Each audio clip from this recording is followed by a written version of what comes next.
There's no question that Bob Iger enjoys being the CEO of Disney. Bob Iger has a stellar track record as CEO, at least up until recently. For about 15 years in his first run as Disney CEO from 2005 to 2020, Disney shares rose about 425%. That far outpaced the S&P 500.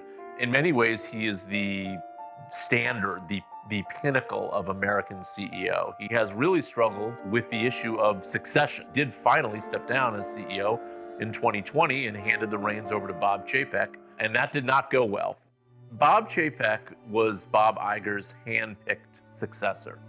And when Bob Iger initially picked Chapek, these two men had worked together for more than 20 years and had never had a disagreement, I was told. So on paper, it kind of seemed like this would work.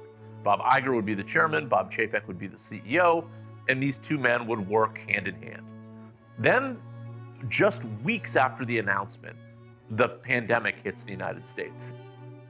The Disney parks are shut down, and there's an April New York Times article where, without telling Bob Chapek, Bob Iger emails the reporter and says, look, given the nature of this crisis, you could only imagine that I would come back into a more hands-on operational role and run this company, given the fact I've been running it for the last 15 years fairly well.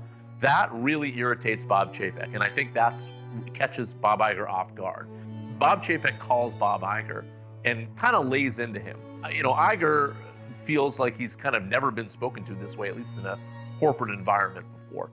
The relationship doesn't really heal from that point on. So Bob Iger has told people privately that the damage done from the Bob Chapek regime has been the main thing that he has tried to undo for the last 9 months or so that he's been on the job. In Iger's mind, Chapek did enormous damage to the Disney culture, the Disney brand, Disney as an investment, various decisions such as reorganizing the company and his stance with the Don't Say Gay legislation in Florida.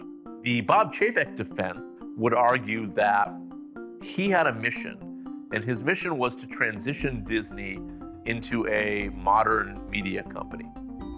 He reorganized the company around streaming, around Disney Plus, around Hulu. At this point, I would say that strategy is very much in doubt. Disney is struggling right now, and I don't think all of that can be blamed on Bob Chapek. And in fact, even in the 9 months since Bob Iger has returned, I can't really point to any particular one of those areas where I could say, oh yeah, Disney is stronger today than it was even a year ago. In fact, I would argue that Disney's probably weaker today. There are weaknesses throughout Disney's media businesses.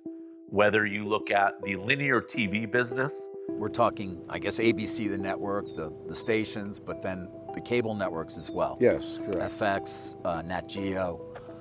Is it possible you would look to sell them?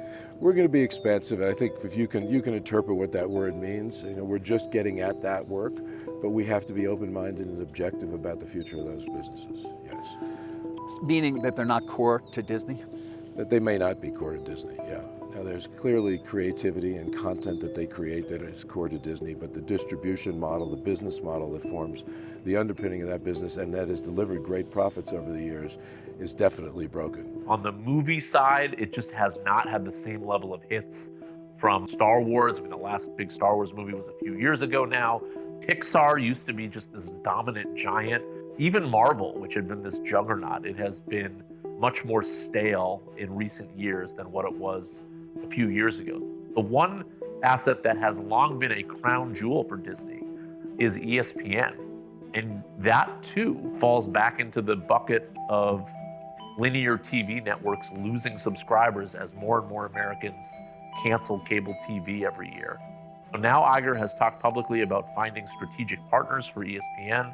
I'm told a full spin-off of ESPN is still on the table if they can't find any partners. But if they come to the table with value that enables ESPN to make a transition to a direct-to-consumer offering, then we're going to be very, we're going to be very open-minded about that.